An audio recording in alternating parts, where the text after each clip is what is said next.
अस्सलाम वालेकुम स्टूडेंट्स, आप लोगों को वेलकम करता हूं आज के लेक्चर के अंदर।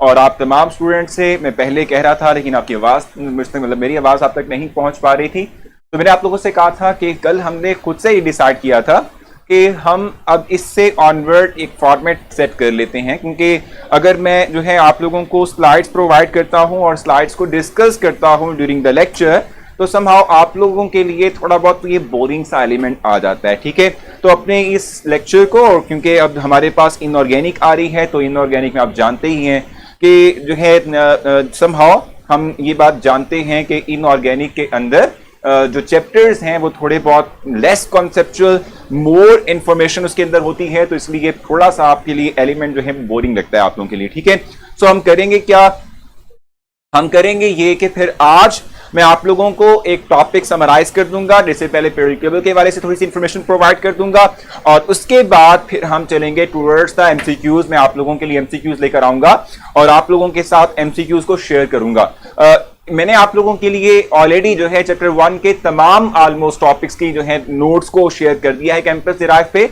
लास्ट टॉपिक जो साइड्स वाला है और जो हम कहते हैं समहाउ पोजीशन ऑफ हाइड्रोजन है, इनके भी नोट्स में है जो है वो प्रिपेयर कर रहा था, लेकिन चूंकि टाइम लेट हो चुका तो मैंने कहा ये कर देता हूं। इसके बाद लेक्चर के बाद वो भी प्रिपेयर करके मैं आप लोगों के लिए अपलोड कर दूंगा, वो आप देख सकते हैं। वो बहुत शॉर्ट फॉर्म के अंदर है, यानी कि आपको कंप्लीट चैप्टर पढ़ने की जरूरत नहीं है। वो टेबुलर फॉर्म के अंदर जो मटेरियल आपको मिल रहा है वो भी मोर देन इनफ है, आप उसको भी करेंगे तो उससे सारा के सारा इंफॉर्मेशन आपको चैप्टर के हवाले से मिल जाएगी। ठीक है, बेसिक हमारा जो आज रहेगा, मतलब जो मेथड रहेगा जो हम डिस्कस करने जा रहे हैं इस वक्त, वो एमसीक्यूज हैं।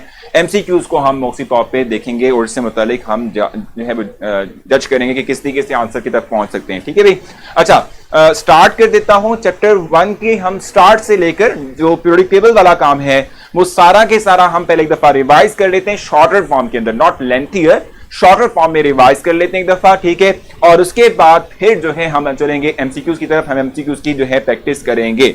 देखो पीरियोडिक टेबल की जहां तक बात है, मैं आपको बताऊं कि पीरियोडिक टेबल जो है ये फर्स्ट टाइम इससे मुतालिक जो कंट्रीब्यूशन किसी साइंटिस्ट ने दी थी अपनी, वो थे अल-राज़ी। ठीक है, साइंटिस्ट, मुस्लिम साइंटिस्ट हैं जिन्होंने ये काम स्टार्ट किया था। अल-राज़ी ने क्या किया था भी, एलिमेंट्स को अरेंज करने की कोशिश की थी। उसके बाद फिर नेक्स्ट जो साइंटिस्ट आते हैं वो ड्रू ब्राइनर हैं। ड्रू ब्राइनर का काम जो है हम कहते हैं कि मोर कहते हैं कि भाई ऑथेंटिकेटेड है। ठीक है, जो हम इस पर डिस्कस भी करते हैं, हम कहते हैं कि जी ड्रू ब्राइनर जो हैं इन्होंने 9 एलिमेंट्स को क्या किया था, डिवाइड नहीं क्या कहते हैं somehow arrange in the form of 3 element groups. ठीक है, जिनको हम ट्राइएड्स का नाम देते हैं। ड्रू ब्राइनर ने ट्राइएड्स बनाए थे और इस ट्राइएड के अकॉर्डिंग हम कहते हैं कि अगर हम इन 3 एलिमेंट्स में से पहला और आखिरी जो एलिमेंट है इसके एटॉमिक मैसेज को अगर हम क्या करते हैं उसका एवरेज ले लेते हैं, तो हमारे पास जो मिडिल में मौजूद एलिमेंट है इसका एटॉमिक मैस आ जाएगा। ठीक है, सो ड्रू ब्राइनर ने टारगेट की फॉर्मेशन की थी। मैं ये शॉर्टर वे में ब्रीफ करके आपको सारा समराइज कर दूंगा ताकि आप लोग साथ साथ जो है अपने पास चीजों को देखते रहें और नोट डाउन मतलब मार्क करते रहें, फिर हम एमसीक्यू की तरफ जाएंगे। ठीक है भी, अच्छा उसके बाद न्यूलैंड का काम आता है। ठीक है, न्यूलैंड ने क्या किया था, न्यूलैंड की जहां तक बात है तो हम कहते हैं कि न्यूलैंड जो है इन्होंने क्या किया था भाई, इन्होंने ऑक्टेव, लॉ ऑफ ऑक्टेव दिया था और इनके अकॉर्डिंग हम ये बात कहते हैं कि जो हमारे पास एलिमेंट्स हैं हम उनको टेबल की फॉर्म के अंदर अरेंज कर सकते हैं according to their ascending atomic mass. ठीक है, एटॉमिक मास के बिहाफ पर, ठीक है, इंक्रीजिंग एटॉमिक मास के बिहाफ पर हम एलिमेंट्स को अरेंज कर सकते हैं इन द फॉर्म ऑफ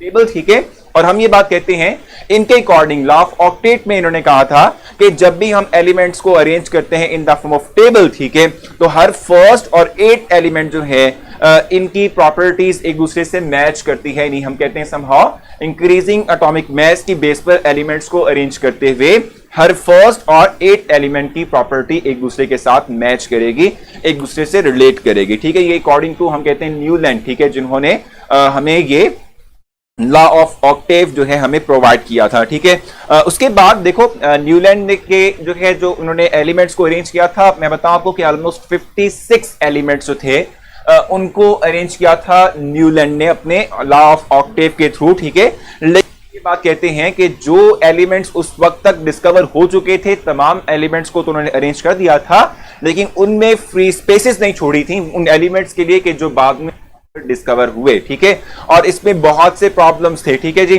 वो प्रॉब्लम मैंने उनमें से एक मेजर प्रॉब्लम आपको बता दिया कि बाद वाले एलिमेंट्स को अरेंज करने के लिए कोई स्पेसिफिक स्पेस, कोई जगह जो है छोड़ी नहीं थी in the periodic table.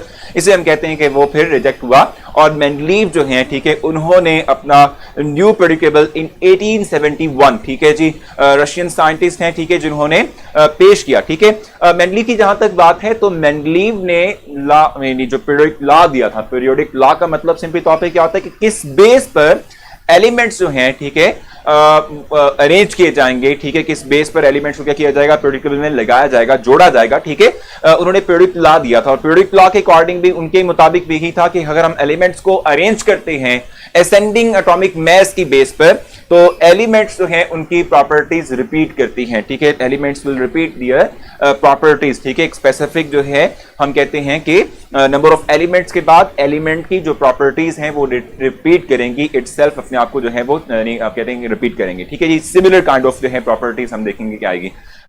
Mendeleev ने फर्स्ट टाइम जो टर्म थी ग्रुप की और पीरियड, ठीक है, ये इंट्रोड्यूस करवाई थी। वर्टिकल कॉलम्स को हमने ग्रुप कहा था और हॉरिजॉन्टल रोज को हमने जो है वो पीरियड का नाम दिया था। ठीक है, और यही मैं बात आपसे कर रहा हूं कि ग्रुप के अलोंग जितने भी एलिमेंट्स होंगे वो सारे के सारे क्या होंगे, सिमिलर काइंड ऑफ प्रॉपर्टीज रखेंगे। ठीक है, मेंडलीव जो है अगर हम इनकी बात करते हैं तो इनका एक मेजर जो काम था वो ये था कि इन्होंने फ्री स्पेसेस छोड़ी थी उन एलिमेंट्स के लिए भी कि जो एलिमेंट्स उस वक्त तक डिस्कवर नहीं हुए थे। ठीक है जुनेद, बिल्कुल मैंने आपसे कहा था अराउंड 56। ठीक है, तो ये 62 एग्जैक्टली बनते हैं। एग्जैक्टली मैं इसको देख चुका हूं, मेरे पास वो आ चुका है। ठीक है, 62 बनते हैं टोटल एलिमेंट्स, तो आप हाईलाइट कर लेंगे। ठीक है, एक और चीज मैं आपको बताने लगा था कि मेंडलीव की जहां तक बात है तो उनमें उसके जो पीरियोडिक टेबल की इंपॉर्टेंस है वो ये है कि मेंडलीव ने फ्री स्पेसेस जो हैं वो छोड़ी थी उन एलिमेंट्स के लिए जो अब तक डिस्कवर नहीं हुए थे। ठीक हो गया, और अगर जो है हम बात करते हैं कि इस चीज की भी मेंडलीव के पीरियोडिक टेबल की, तो उसमें भी समहाउ कुछ इंप्रूवमेंट्स बाद में हुई। और वो इंप्रूवमेंट्स क्यों करने पड़ी, वो इंप्रूवमेंट्स इसलिए करना पड़ी कि मेंडलीव ने सबसे पहले तो एलिमेंट्स को अरेंज किया था according to ascending atomic mass. ठीक है, और एटॉमिक मास की बेस पर अगर एलिमेंट्स को अरेंज करते हो तो आप ये बात जानते हो कि एक ही एलिमेंट के मोर देन वन आइसोटोप भी हो सकते हैं नेचर में जिनके एटॉमिक मास वेरी करते हैं। ठीक है, तो इस तरह के एलिमेंट्स के लिए आप फिर कौन सी स्पेस दोगे, यानी कौन सा एटॉमिक मास राइट करोगे, प्रॉब्लम आती है। पॉइंट्स जो हम कहते हैं एवरेज एटॉमिक मास आ जाता है। तो इसको खत्म किया था मोज़ले ने 1911 के अंदर, एटॉमिक नंबर की टर्म को इंट्रोड्यूस करवाया था, उसकी बेस पर ये इंप्रूवमेंट हुई थी मेंडलीव पीरियोडिक टेबल के अंदर। इसके अलावा इंप्रूवमेंट जो हुई थी नोबल गैसेस के लिए 8A ग्रुप को जो है इंट्रोड्यूस करवाया गया था मेंडलीव पीरियोडिक टेबल के अंदर। इसके अलावा एलिमेंट जो थे पहले जिस ग्रुप में नहीं जिस तरह से ग्रुप में अरेंज थे, हमने कहा था ग्रुप के अलोंग एलिमेंट्स की प्रॉपर्टीज सेम होने चाहिए, लेकिन ऐसा होता था कि हाफ ऑफ द एलिमेंट्स की प्रॉपर्टीज सेम होती थी, रिमेनिंग हाफ की एलिमेंट की प्रॉपर्टीज मैच नहीं कर रही होती थी। इस कंफ्यूजन को दूर करने के लिए हमने सब ग्रुप ए सब ग्रुप बी जो है वो डिवाइस किया, इंट्रोड्यूस किया। ठीक है, यानी सब ग्रुप ए और सब ग्रुप बी जो है बाद में इंट्रोड्यूस करवाया गया था। ठीक हो गया, जिसकी वजह से क्या हुआ था कि फिर एलिमेंट्स जो हैं वो सब ग्रुप ए और बी में जो है वो असाइन होते हुए, अरेंज होते हुए उनकी प्रॉपर्टी जो थी समहाउ वो एक दूसरे से रिलेट करती थी, दूसरे से मैच करती थी। ठीक हो गया, तो ये जो है एक इंपॉर्टेंट फैक्टर जो कि आपने देखना है। ठीक है, बाकी अब हम जो है एक एमसीक्यू की तरफ चलते हैं जल्दी से। और अच्छा चलें, मैं ब्लॉक वाली बात भी कर लेता हूं क्योंकि एमसीक्यू उससे रिलेटेड भी हैं, तो जल्दी से कर लेते हैं।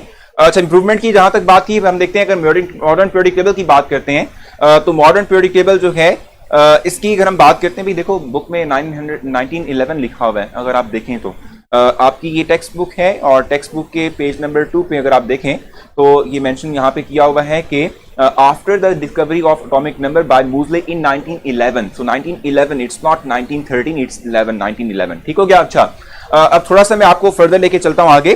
मॉडर्न पीरियोडिक टेबल की जहां तक बात है तो ग्रुप्स की मैंने आपको बताया कि वर्टिकल कॉलम्स को हम ग्रुप कहते हैं, हॉरिजॉन्टल रोज को हम पीरियड्स का नाम देते हैं। एक चीज आपने ध्यान में रखनी है कि ग्रुप जो है, ग्रुप नंबर जो है बेसिक तौर पे ये इंडिकेट करता है कि इस चीज को नंबर ऑफ वैलेंस इलेक्ट्रॉन्स को इन द क्या कहते हैं एलिमेंट्स। ठीक है, जो ग्रुप नंबर होगा ये जो ग्रुप के अंदर मौजूद एलिमेंट्स हैं, ठीक है, इनके हम समहाउ कहते हैं कि जो अंदर मौजूद आउटर मोस्ट शेल में इलेक्ट्रॉन्स हैं उनकी तादाद को ये शो करेगा। और लॉन्ग प्रॉपर्टी सेम होती है, पीरियड के अलॉन्ग हम कहते हैं प्रॉपर्टीज क्या करती हैं, वेरी करती हैं, डिफरेंट होती हैं। ठीक हो गया। और इसके अलावा अगर हम बात करते हैं पीरियड की, तो पीरियड जो है, ठीक है, उसमें हम कहते हैं कि वेरिएशन आती है नंबर ऑफ एलिमेंट्स की। ठीक है, हम कहते हैं पीरियड के अंदर हमारे पास क्या होगा, वेरिएशन आएगी एलिमेंट्स की। ठीक है, जैसे कि पहले पीरियड में सिर्फ 2 इलेक्ट्रॉन्स होते हैं, सॉरी 2 एटम्स होते हैं, दूसरे और तीसरे के अंदर हम कहते हैं कि नंबर ऑफ एटम्स जो हैं वो बढ़ जाएंगे, 8 हो जाएंगे। इसके अलावा चौथे पांचवें में नंबर ऑफ एटम्स 18 हो जाते हैं। ठीक है, छठे में आते हैं 32 और सातवें में हमारे पास 26 एटम्स होते हैं। सो नंबर ऑफ एटम्स जो है वो क्या करेंगे, वेरी करेंगे। मैंने आप लोगों के लिए एक टेबल बना के आप लोगों को सेंड किया था। उस टेबल मैंने आप लोगों को पीरियड के अंदर मौजूद, हर एक पीरियड में मौजूद नंबर ऑफ टोटल एलिमेंट्स और इसके साथ साथ हर एक जो है ब्लॉक के अंदर उस पीरियड से रिलेटेड कितने एलिमेंट्स आते हैं, तमाम की तमाम मैंने इंफॉर्मेशन आप लोगों को उसके थ्रू प्रोवाइड की हुई है। ठीक है, इसके अलावा अगर आप देखते हैं तो जो पीरियोडिक टेबल है इसमें कुछ फैमिलीज हैं। ठीक है, जैसे कि हमारे पास ग्रुप 7A है, इसको हम हैलोजेंस कहते हैं। Group 2B, sorry first B है, इसको हम कहते हैं क्विनिज मेटल्स कहते हैं। ठीक है, इसके अलावा हमारे पास ग्रुप 4A है, इसको चाल्कोजिन का नाम देते हैं हम। ठीक है, तो इस तरीके से हमारे पास फर्स्ट A को अल्कली और सेकंड A को अल्कलाइन अर्थ मेटल्स का नाम देते हैं। ठीक है, तो हमारे पास कुछ डिफरेंट फैमिलीज हैं इनसाइड द पीरियोडिक टेबल। ठीक है, जिसको हम कहते हैं डिफरेंट, हमने ग्रुप जो है जो हमारे पास मौजूद थे उनको डिफरेंट नेम असाइन किए हुए, फैमिली नेम्स जो है हमने प्रोवाइड किए हुए। जैसे 8A है, इसको हम नोबल गैस का नाम देते हैं। अब ब्लॉक से जहां तक बात है, जल्दी से ये करके उसके बाद हम चलेंगे टुवर्ड्स द एमसीक्यूज। ठीक है, नोबल गैसेस की जहां तक बात है, अगर हम नोबल गैसेस की बात करते हैं तो हम ये बात कहते हैं कि भाई जो हमारे पास, सॉरी ब्लॉक्स की बात हम करते हैं तो उसमें हम कहते हैं कि टोटल हमारे पास 118 एलिमेंट्स पीरियोडिक टेबल के अंदर है। हमने इनमें एलिमेंट्स को ग्रुप और एलिमेंट के अलॉन्ग भी जो है कर दिया अरेंज। उसके बाद हम कहते हैं कि एलिमेंट्स को हम ब्लॉक्स के अलॉन्ग भी कर सकते हैं। ब्लॉक्स में जो डिवीजन है एलिमेंट्स की, वो किस बेस पर होती है, on the base of outer most subshell, जिसमें इलेक्ट्रॉन आखिरी जाएगा, यानी किस जो है सबशेल के अंदर आखिरी इलेक्ट्रॉन जाएगा, इसकी बेस पर हम एलिमेंट्स को क्या करते हैं, डिफरेंट ब्लॉक्स में डिवाइड करते हैं। जैसे फर्स्ट A, सेकंड है, इसको हम कहते हैं S ब्लॉक। इसके अलावा थर्ड A से ऑनवर्ड 8A तक के जो जितने भी हमारे पास ग्रुप हैं इनको जो है हम कहते हैं P ब्लॉक। इस तरीके से जो हमारे पास दरमियान में फर्स्ट B सेकंड से ऑनवर्ड 10B तक हैं, इनको D सबशेल का नाम देते हैं, D ब्लॉक का एलिमेंट का नाम देते हैं। और जो लास्ट में हमारे पास एक्टिनाइड लैंथेनाइड सीरीज हैं, ये हमारे पास होती हैं किस चीज की, किससे बिलोंग करती हैं, ये F ब्लॉक से बिलोंग करती हैं। ठीक हो गया। अच्छा, उसके बाद बाकी मेटल्स, नॉन मेटल्स में हैं, तो प्रॉपर्टीज की बेस पर हम डिवाइड कर रहे होते हैं। टॉपिक की बेस पर थोड़ा सा डिस्कस करें प्लीज, जल्दी से जो है एमसीक्यूज की तरफ चलें। तो जल्दी से एमसीक्यूज की तरफ ही चल लेते हैं। फर्स्ट हम एमसीक्यू जो है इस पर डिस्कस करेंगे। मैंने आप लोगों को सवाल से इंफॉर्मेशन प्रोवाइड कर दी थी, उसी को लेते हुए आपने करना क्या है, फर्दर जो है मतलब इन एमसीक्यूज को सॉल्व करना है और इसमें कुछ मजीद इंफॉर्मेशन भी आप लोगों के सामने आ जाएगी। ठीक है, फर्स्ट हमारे पास है F block elements are also called S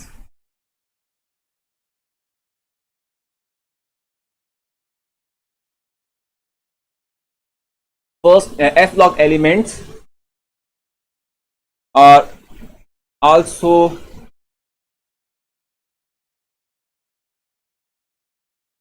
called as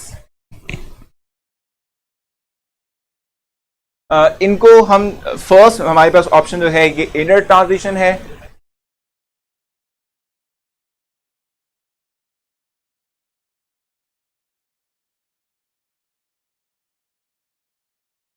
inner transition elements. B हमारे पास होगा आउटर ट्रांजिशन एलिमेंट्स।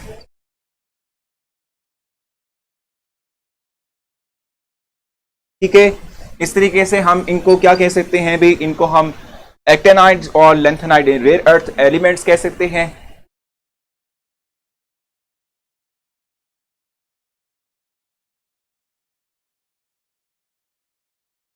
ठीक है, या हम इनको तमाम के तमाम ये जो पॉइंट्स लिखे हैं ये असाइन कर सकते हैं, ऑल ऑफ दीज।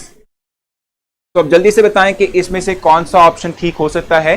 क्यों हम इनको ये भी देखेंगे कि इनर क्यों कहते हैं या आउटर क्यों कहते हैं।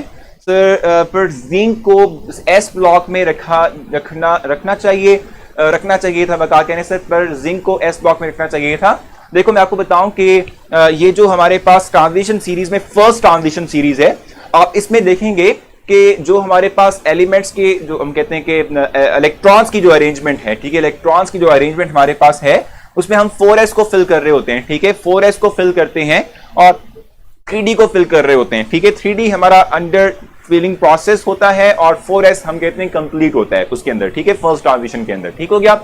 जहां तक बात है किस चीज की, जिंक की बात है, जिंक इस फर्स्ट ट्रांजिशन का सबसे लास्ट, इसका एटॉमिक नंबर 30 होता है। अगर हम इसकी बात करते हैं ना, तो इसमें आप देखेंगे कि इलेक्ट्रॉन आखिरी जो जाएगा वो डी में जाएगा, एस में नहीं जाएगा। इसको हम कंप्लीटली फिल रखते हैं उसका, ठीक है। 4s पहले फिल होता है, 3d बाद में फिल होता है। क्यों? n+l रूल का इस्तेमाल करना होता है, और n+l के अकॉर्डिंग 4s जो है इसका n+l वैल्यू छोटी है, 3d की n+l वैल्यू बड़ी है, तो d को हम बाद में फिल करते हैं, इसलिए हम उसको रखते हैं उसके अंदर, ठीक है।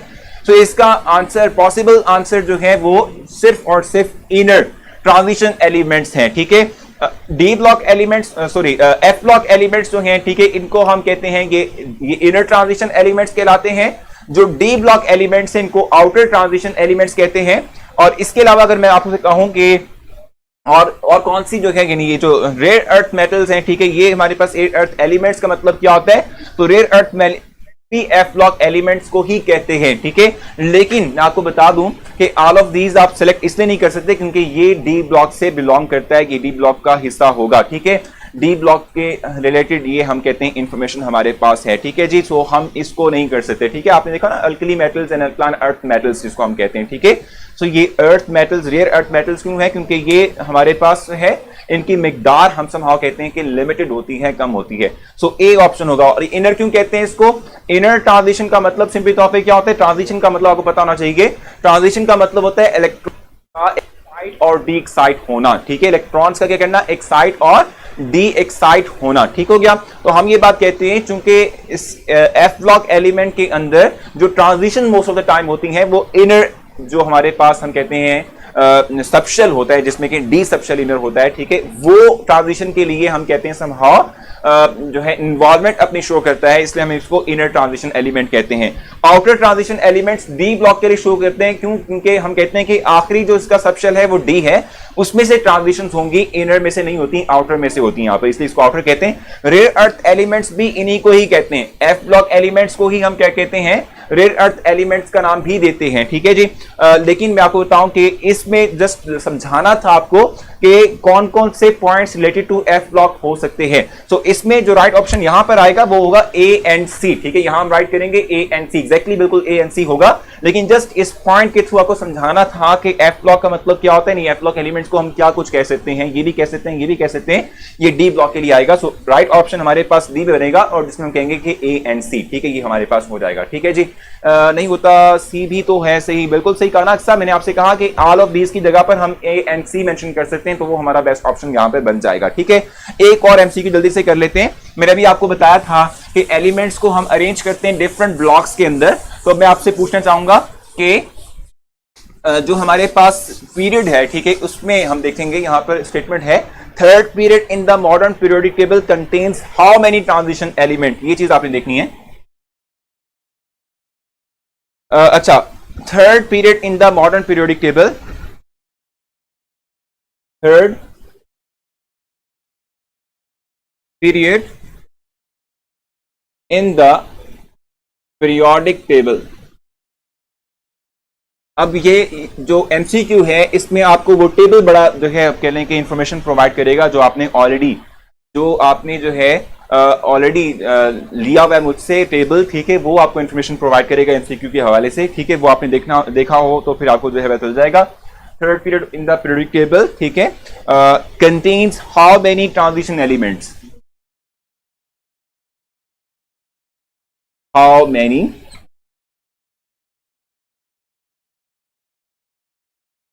Transition elements.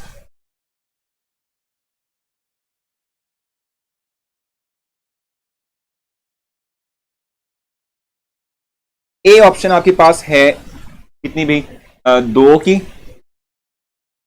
बी ऑप्शन आपके पास 8 की है, सी ऑप्शन आपके पास 6 की है, और डी ऑप्शन आपके पास नन है। अब बताएं कि इसका ऑप्शन क्या हो सकता है राइट। सर आप जो एमसीक्यू करवा रहे हैं वो अपलोड कर देंगे, बिल्कुल राइट। मैं आपको बताऊं कि ऑलरेडी मैंने आप लोगों को एक तो ये कि तमाम के तमाम जो समहाउ हम कहते हैं ये जो नोट्स हैं वो अपलोड मैंने किए हुए हैं। इसके फौरन बाद मैंने आप लोगों के लिए एक प्रैक्टिस एक्सरसाइज भी अपलोड करनी है इसकी, वो एमसीक्यूज लाइवा, आपको नोट करने की जरूरत नहीं है, ये तमाम एमसीक्यूज आपको मिल जाएंगे। आप जस्ट इसका कॉन्सेप्ट सीखेंगे क्या कहना चाह रहा हूं मैं इसमें, ठीक है। अब देखो थर्ड जो है पीरियड की हम बात करना चाह रहे हैं, तो थर्ड पीरियड में टोटल एलिमेंट्स कितने होते हैं? थर्ड पीरियड में टोटल एलिमेंट्स होते हैं 8, ठीक है।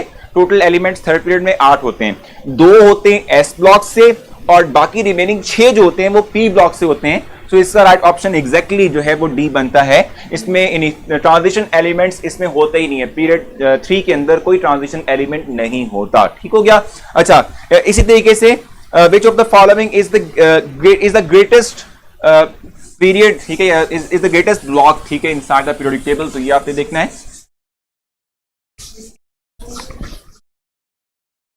which one of the following is the greatest block in the periodic table?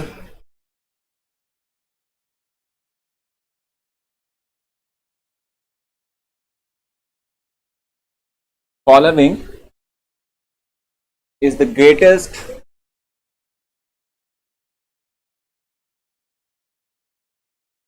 block in period.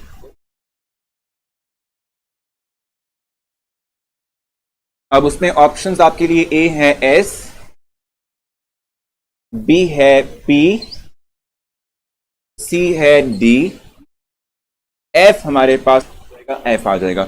अब इसमें से बताएं कौन सा ऑप्शन आपको ठीक लगता है, कि जो आपको लगता है कि सबसे ग्रेटेस्ट ब्लॉक है इनसाइड द पीरियोडिक टेबल। ठीक है, जल्दी से बताएं इसका, कि इसमें हमें सबसे बड़ा पीरियोडिक टेबल जो है, मतलब कि पीरियोडिक टेबल के अंदर जो सबसे बड़ा ब्लॉक लगता है वो कौन सा होगा। जल्दी से आपने बताना है।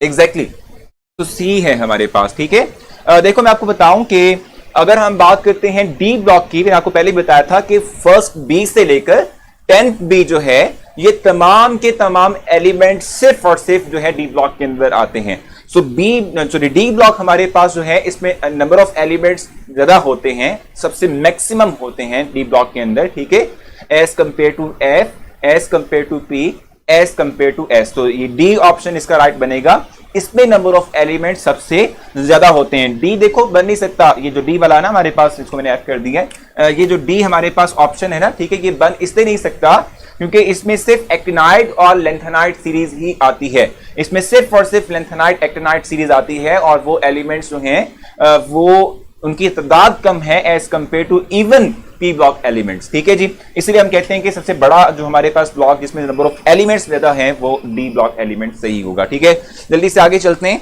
विच one of the following consist of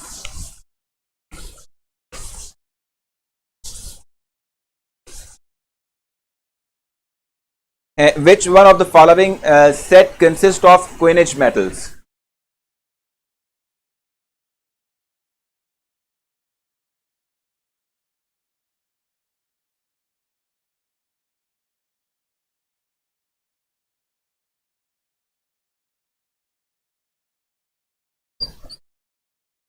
Consist of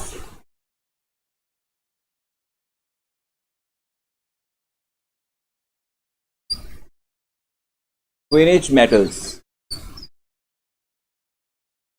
अब उसमें ए ऑप्शन हमारे पास है कॉपर, मरकरी और गोल्ड।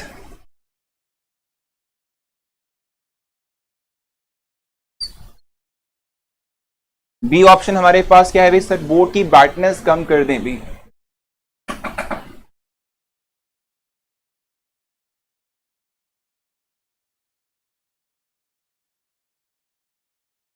ठीक है,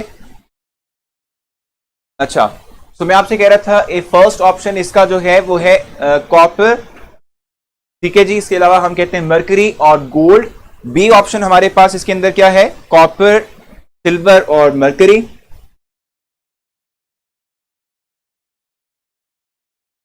और मरकरी। सी ऑप्शन हमारे पास इसमें क्या आता है, सी ऑप्शन हमारे पास कॉपर, सिल्वर और गोल्ड है।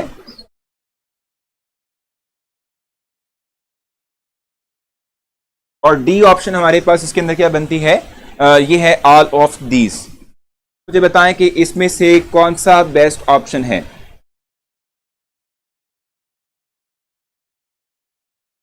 जी, इनमें से कौन सा ऑप्शन आपको लगता है कि राइट है, आपने ये चूज करना है इसके अंदर, copper, mercury, gold, copper, silver, mercury, copper, silver, gold, या फिर ऑल ऑफ दीज। क्या ऑप्शन आपको ठीक लगेगा। जो कि हम कहते हैं कि क्विनेज मेटल। मैंने आपको बताया था अभी जब हम इंट्रोडक्शन ले रहे थे कि क्विनेज मेटल का मतलब होता है कि फर्स्ट बी ग्रुप, ठीक है, और फर्स्ट बी ग्रुप का मतलब होता है कौन सी, ये वाली सी ऑप्शन, ठीक है, कॉपर सिल्वर और गोल्ड, ठीक है, कॉपर सिल्वर और गोल्ड, ये बेस्ट ऑप्शन, ये राइट ऑप्शन हमारे पास बनती है। अच्छा जी, तो ये आपने कर लिया। एक और एमसीक्यू में आप लोगों के लिए लेकर आता हूं, फिर हम आगे चलेंगे और फिर मैं आप लोगों को नेक्स्ट बताऊंगा। एक लास्ट एमसीक्यू करेंगे पीरियोडिक टेबल के हवाले से और फिर हम थोड़ा सा आगे मूव करते हैं और कुछ नई चीजें डिस्कस करते हैं। कॉपर एर्गेंटम, ठीक है, और ये भाई आयशा, आप इनके नाम जो है ना वो और लिख रही हैं जो इनके ऑलरेडी मतलब वो कहते हैं ना ग्रीक वर्ड्स और उस तरह से, ठीक है, तो आप अच्छी बात है, जबरदस्त। अच्छा,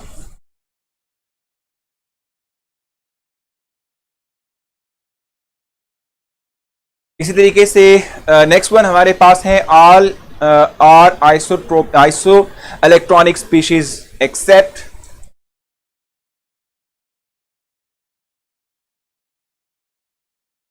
iso electronic species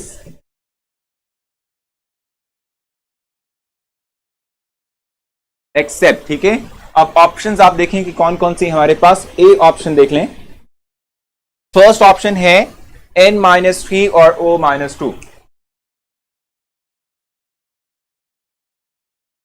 B option आपके पास है कौन सी भी, ये है Ne और F-।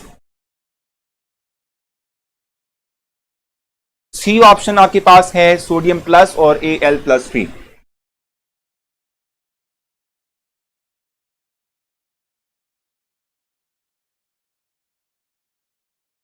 और डी ऑप्शन लास्ट बनती है आपके लिए, ये है Na+ और A+। बताएं इनमें से कौन सी ऑप्शन आपको राइट ऑप्शन लगती है। आइसो इलेक्ट्रॉनिक का आपको जरूर पता होना चाहिए।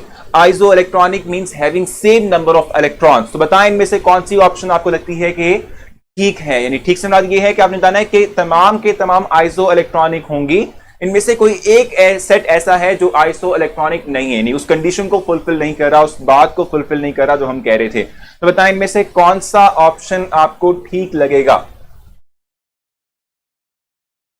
देखो, अगर हम नाइट्रोजन की बात करते हैं, एटॉमिक नंबर 7s का मतलब 7 इलेक्ट्रॉन इसके पास होते हैं। -3 चार्ज शो करता है कि इसने 3 इलेक्ट्रॉन गेट किए हैं, तो इट मींस इसके पास 8 इलेक्ट्रॉन हो गए।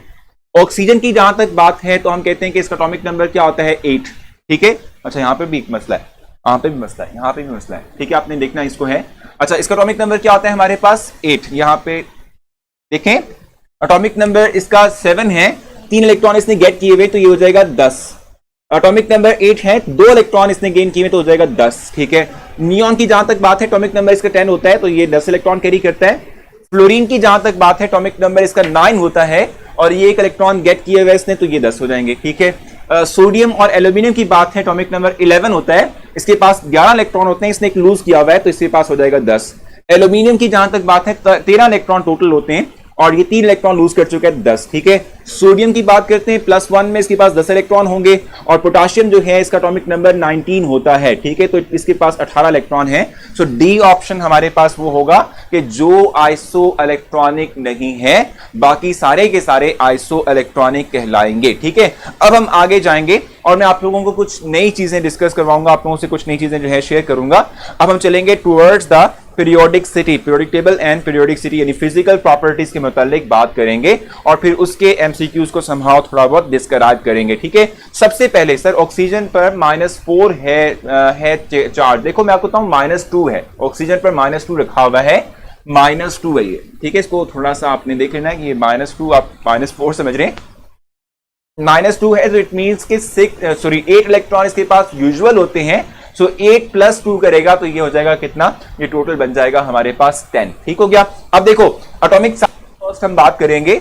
जहां तक एटॉमिक साइज की बात है, हम कहते हैं कि जब भी हमें किसी एक एटम का साइज मेजर करना हो तो हम करते क्या है कि हम होमोटॉमिक डायटोमिक मॉलिक्यूल लेते हैं और उसके ऊपर हम क्या करते हैं, एक्सरे फॉल करते हैं। और एक्सरे के फॉल करने से क्या होता है कि दो एटम्स के दरमियान जो डिस्टेंस है, न्यूक्लियाई के दरमियान डिस्टेंस है, उसको हम फाइंड करेंगे, उसका हाफ करते हैं तो हमारे पास क्या होगा कि हम ये बात कहते हैं कि इससे हमारे पास एटॉमिक रेडियस आ जाएगा, एक एटम का रेडियस आ जाएगा और उसका डबल डायमीटर होगा जो कि साइज ऑफ द एटम को शो करेगा। ठीक है, ये मैं आपसे कह रहा हूं,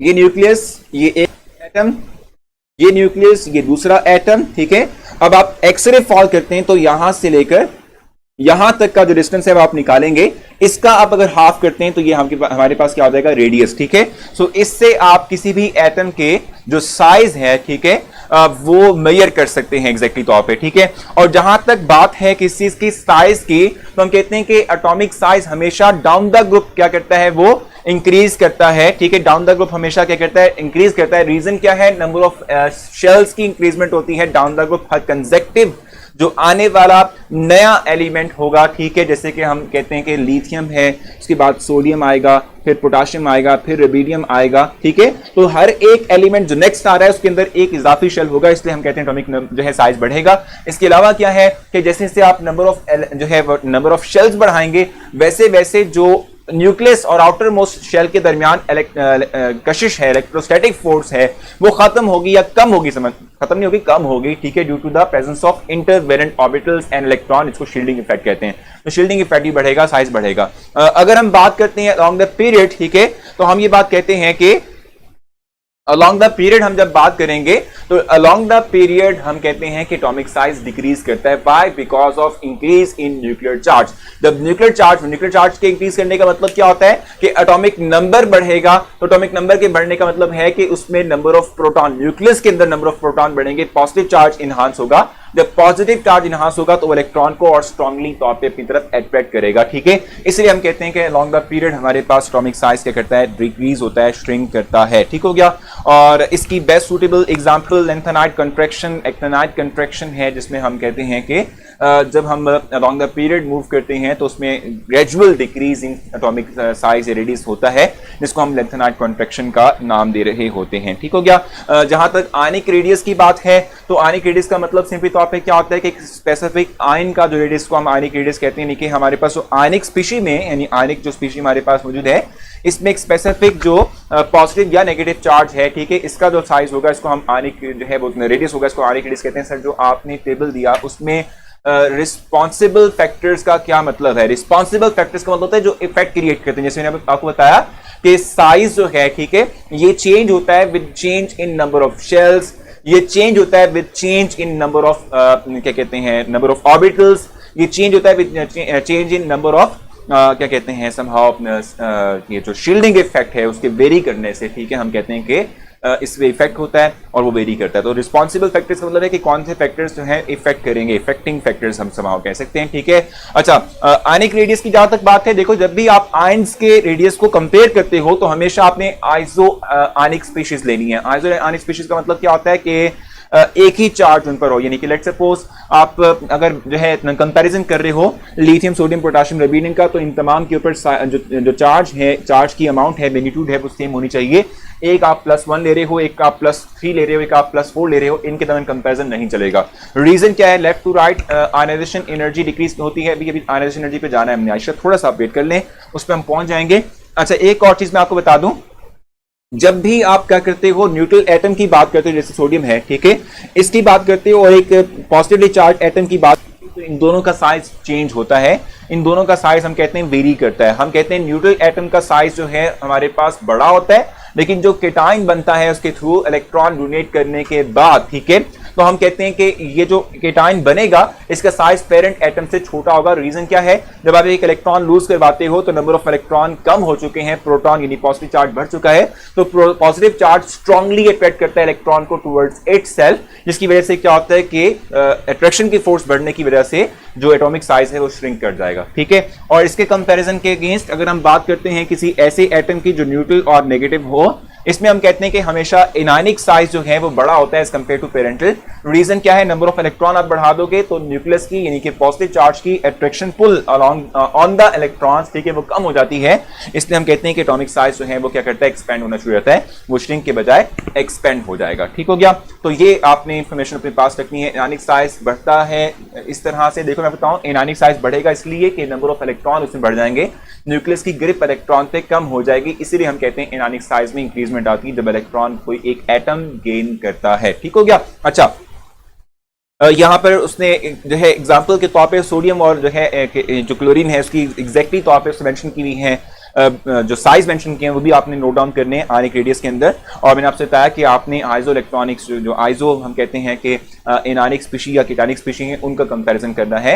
along the period ionic size decrease करता है, आनिक रेडियस डिक्रीज करता है, अलॉन्ग द ग्रुप जो है हम कहते हैं आनिक साइज जो है आनिक रेडियस जो है वो इंक्रीज करेगा। आयनाइजेशन एनर्जी की जल्दी से बात कर लेते हैं। सर जी सेशन की टाइमिंग और रखना, इसकी न्यू सेशन की टाइमिंग कह रहे हैं उस्मान? यार न्यू सेशन की टाइमिंग भी हम यही रख सकेंगे। प्रॉब्लम पता है क्या है? प्रॉब्लम सिर्फ और सिर्फ ये है कि इवनिंग की क्लासेस जो हमारी होती हैं वो यूजुअल जो होती है ना, यानी फर्स्ट ईयर सेकेंड ईयर और इस तरह से जो 9th एंड 10th है वो होती हैं, तो इसीलिए हम फिर टाइम चेंज नहीं कर सकते। फर्स्ट टाइम ही पढ़ा नहीं जाता, फर्स्ट टाइम रखनी पड़ेंगी यार। 11:30 से ऑनवर्ड वो क्लासेस हमने रखी हैं, एडजस्ट करना पड़ेगा आपको। ठीक है। अच्छा, अब आयनाइजेशन एनर्जी की बात कर लेते हैं। आयनाइजेशन एनर्जी का मतलब क्या होता है? The minimum amount of energy which is required to remove an electron from the outermost shell of the gaseous atom, इसको हम कहते हैं आयनाइजेशन एनर्जी। ठीक है, और ये चीज आप ध्यान में रखिएगा। ठीक है, कि गैसियस एटम की ही हम बात करेंगे, सॉलिड लिक्विड की बात हम करते हैं उसमें नहीं होता। ठीक हो गया। आयनाइजेशन एनर्जी की बात करते हुए हम गैसियस सब्सटेंस, गैसियस एटम की बात कर रहे होते हैं। ठीक है, अब ये चीज आपने ध्यान में रखनी है। आयनाइजेशन एनर्जी में अगर हम एक इलेक्ट्रॉन निकालते हैं, फॉर एग्जांपल मैं अगर बात करता हूं, लेट्स सपोज सोडियम की ही बात कर लेता हूं, अगर मैं इसमें से एक इलेक्ट्रॉन निकालता हूं तो ये +1 चार्ज कैरी करेगा। ठीक है जी। अब अगर मैं ये जो फर्स्ट इलेक्ट्रॉन निकाल रहा हूं इसके लिए जो एनर्जी रिक्वायर्ड थी इसको मैं कहता हूं फर्स्ट आयनाइजेशन एनर्जी। अगर मैं इसी में से ही एक और इलेक्ट्रॉन की जो है रिमूवल करवाऊंगा तो सेकंड इलेक्ट्रॉन के रिमूवल के बाद इस पे नेट चार्ज आ जाएगा +2। ठीक है, और जब इस पे +2 चार्ज आएगा इट मींस कि ये सेकंड आयनाइजेशन एनर्जी होगी, यानी कि सेकंड टाइम इलेक्ट्रॉन को रिमूव करवाने के लिए जो एनर्जी रिक्वायर्ड है इसको हम सेकंड आयनाइजेशन एनर्जी का नाम देते हैं। ठीक है, और ये हमेशा हम कहते हैं कि ये ग्रेटर होती है as compared to first one. Reason क्या है? इवन के जो है मतलब इसकी तो बहुत ही ज्यादा होगी, जो अल्कलाइन अर्थ मेटल्स हैं उनके लिए समहाउ सेकंड आयनाइजेशन एनर्जी इससे बहुत कम होती है। ठीक है, रीजन क्या है? देखो, एक इलेक्ट्रॉन आपने ऑलरेडी निकाला हुआ है, जब एक इलेक्ट्रॉन आप निकाल चुके हैं तो पॉजिटिव चार्ज बढ़ चुका है, तो इलेक्ट्रॉन जो है ठीक है वो और स्ट्रांगली अट्रैक्ट करेंगे रिमेनिंग इलेक्ट्रॉन्स को, तो उनको निकालने के लिए आपको और ज्यादा एनर्जी रिक्वायर होगी और ज्यादा एनर्जी जो है आप लोगों को सप्लाई करना पड़ेगी। ठीक हो गया। अच्छा, इस तरीके से आयनाइजेशन एनर्जी की जहां तक बात है तो मैं आपको कहूंगा सबसे ज्यादा यानी कौन से एलिमेंट्स हैं हम कहते हैं सबसे ज्यादा हमारे पास यानी जो आयनाइजेशन एनर्जी रखने वाले वो कौन से एलिमेंट्स हैं। ठीक है, तो हम कहते हैं नोबल गैसेस जो हमारे पास है जिसको हम 8 ग्रुप के अंदर शुमार करते हैं, तो नोबल गैसेस जो हैं इनकी आयनाइजेशन एनर्जी सबसे ज्यादा होती है। क्यों? क्योंकि वो स्टेबल है, कॉन्टेक्ट डुप्लेट कंप्लीट है, तो उनमें से इलेक्ट्रॉन निकालना और डिफिकल्ट होता है और मुश्किल होता है। ठीक हो गया। और इसके साथ जैसे हम आयनाइजेशन एनर्जी की बात कर रहे थे, तो आयनाइजेशन एनर्जी के फैक्टर्स कौन कौन से इन्फ्लुएंस पे करते हैं? वो एटॉमिक साइज है, शील्डिंग इफेक्ट है, ठीक है, न्यूक्लियर चार्ज है, ठीक है, एटॉमिक साइज मैंने आपको बता दिया इन तमाम फैक्टर्स में आ जाता है। ठीक है, अलोंग द पीरियड डिक्रीज करता है और अलोंग द ग्रुप जो है हम कहते हैं समहाउ ये इंक्रीज करेगा। अब हम आ जाते हैं एमसीक्यूज की तरफ।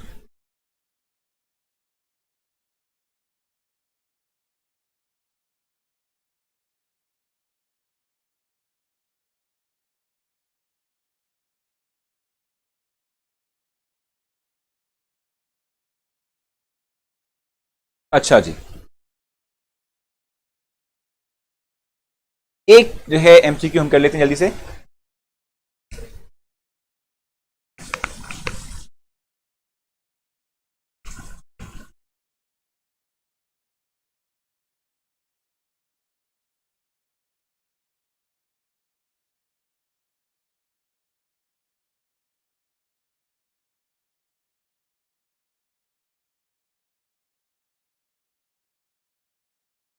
अच्छा, नेक्स्ट हम मूव करेंगे।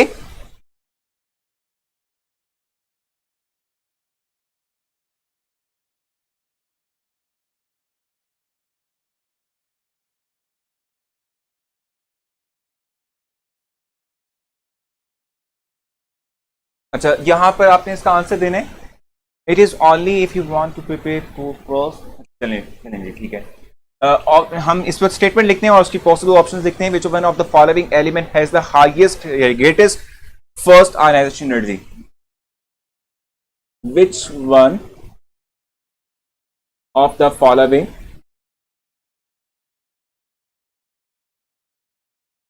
हैज ग्रेटर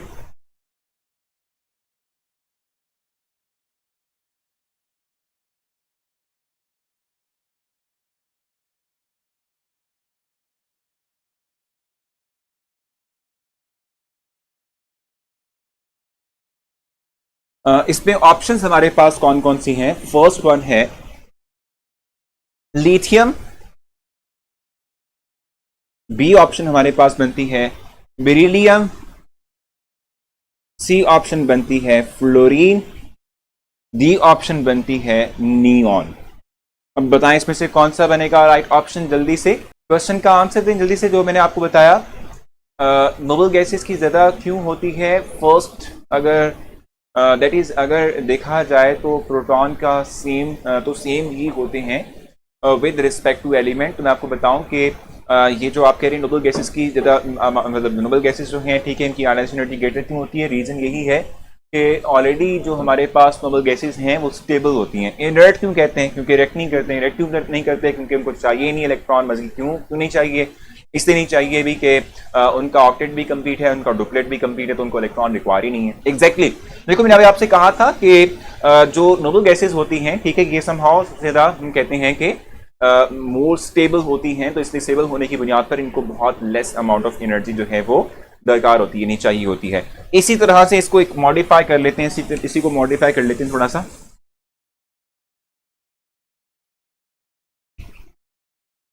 अच्छा देखें, फॉर एग्जाम्पल एक आपके पास नाइट्रोजन है, एक आपके पास है फ्लोरीन, एक आपके पास है ब्रोमीन, ठीक है, और लास्ट वन जो है आपके पास लेट्स सपोज है हाइड्रोजन, ठीक है। अब आप बताएं इसमें फर्स्ट आयनाइजेशन एनर्जी सबसे ज्यादा ग्रेटेस्ट किसकी होगी? इसका आंसर देंगे आप जल्दी से। इसको थोड़ा सा मैंने मॉडिफाई कर दिया है। आप बताएं इसमें आप सबसे हाईएस्ट जो है वो एनर्जी आयनाइजेशन एनर्जी किसकी रिक्वायर होगी? इसको आपने बताना है। अच्छा, मैं थोड़ा जस्टिफाई करूंगा इसको। देखो मैं आपको बताऊं, ये एक पीरियड से बिलोंग करते हैं, सेकंड पीरियड से बिलोंग करते हैं, ठीक है। इनके अंदर नंबर ऑफ शेल्स भी दो हैं, यानी दो हैं दोनों के अंदर, ठीक है। इसका एटॉमिक नंबर 7 है तो इसका एटॉमिक नंबर 9 है, ठीक है। तो हम कहते हैं दोनों के अंदर नंबर ऑफ शेल्स की तादाद जो है वो इक्वल होगी, यानी दो है। लेकिन आप ये बात जानते हैं, हम जब बात करते हैं किसकी, पीरियोडिक टेबल की बात करते हैं, तो पीरियोडिक टेबल में हम कहते हैं कि along the period when we go right the atomic size always decreases, and by decrease of atomic size we say that the ionization energy always increase, ठीक है। तो आयनाइजेशन एनर्जी क्या करती है, वो इंक्रीज करती है। तो in comparison of nitrogen and fluorine हम कहेंगे कि फ्लोरीन जो है इसकी आयनाइजेशन एनर्जी ग्रेटर होगी एज कंपेयर टू नाइट्रोजन। ये तो क्लियर हो गया ना आप लोगों को? अब आता है प्रॉब्लम ब्रोमीन का और हाइड्रोजन का, चूंकि ये इसी पीरियड से बिलोंग नहीं करते और इन्हीं के ग्रुप से बिलोंग नहीं करते। अब यहां पर ये चीज आपको क्लियर होनी चाहिए कि ब्रोमीन इस पूरे के पूरे कंपटीशन में आता ही नहीं है। क्यों? क्योंकि डाउन द ग्रुप आप जानते हैं एटॉमिक साइज हमेशा इंक्रीज करता है। जब एटॉमिक साइज इंक्रीज करता है तो हम समहाउ जानते हैं कि फिर आयनाइजेशन एनर्जी डिक्रीज करती है, इंक्रीज नहीं करती। तो ब्रोमीन इस कैटेगरी में आएगा नहीं, इस कंपटीशन में नहीं आएगा, क्योंकि इसका साइज ही ग्रेटर है। ये जो है पीरियड, इसके अंदर नंबर ऑफ शेल्स जो है अगर आप देखें तो इसमें नंबर ऑफ शेल्स जो होंगे वो ऑलमोस्ट 4 होंगे। ये 4th पीरियड से बिलोंग करता है, ठीक है। तो नंबर ऑफ शेल्स बढ़ जाने की बुनियाद पर ये तो कंपटीशन से गया। अब आ गया हाइड्रोजन, ठीक है। हाइड्रोजन की जहां तक बात है तो अब यहां पर क्वेश्चन रेज होता है कि भाई इसके अंदर नंबर ऑफ शेल्स 1 हैं और इसकी जहां तक बात है इनमें नंबर ऑफ शेल्स दोनों में 2-2 हैं। लेकिन प्रॉब्लम ये है कि ये हमारा जो है जो एलिमेंट है ये एक्सट्रीम राइट पर है, ये somehow left side of the periodic table है, जहां हम कहते हैं कि आयनाइजेशन एनर्जी ज्यादा होनी चाहिए क्योंकि साइज डिक्रीज करता है। तो बेस्ट ऑप्शन फिर कौन सा बनेगा? क्योंकि कंफ्यूज हुए थे आप हाइड्रोजन को लेके, तो मैं आपको बता दूं कि आयनाइजेशन एनर्जी की जहां तक बात है तो उसको हम देखते हैं कि एक तो एटॉमिक साइज भी, दूसरा ये कि फ्लोरीन की आपने देखा होगा, खुद भी ये बात जानते हैं आपके जो उसकी इलेक्ट्रोनेगेटिविटी है वो बहुत ग्रेटर होती है, ठीक है। तो बेस्ट ऑप्शन इज फ्लोरीन, ठीक है। ये हमारे पास इसका राइट ऑप्शन होगा। 2 element from the same period and group. देखो मैं आपको बताऊं कि बकर वो दोनों सेम पीरियड से थे, उनका कंपैरिजन आपने देखा, एटॉमिक साइज डिक्रीज करता है डाउन द पीरियड, ठीक है। सो इसलिए हमने कहा कि फ्लोरीन तो वहां से मस्ट हो गया। अब ये दो डिफरेंट मतलब ये दो जो थे ये ना तो उस पीरियड से बिलोंग करते हैं ना उनकी ग्रुप से बिलोंग करते हैं, तो इनका कंपैरिजन फिर थोड़ा क्रिटिकल देखना पड़ेगा कि क्या ऑप्शन बन सकता है। तो B option is the right option जो आपके इस वक्त जहन मतलब मैंने सामने जो है मेंशन की हुई है, ठीक है जी। एक और कर लेते हैं जल्दी से क्वेश्चन, ठीक है, जल्दी से इसको जो है देख लेते हैं। Which one of the following है group of element have the lowest ionization energy?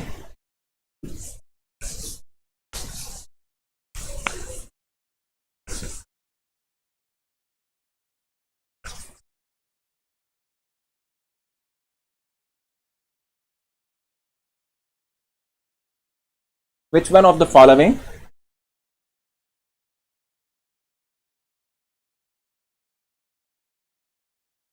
group elements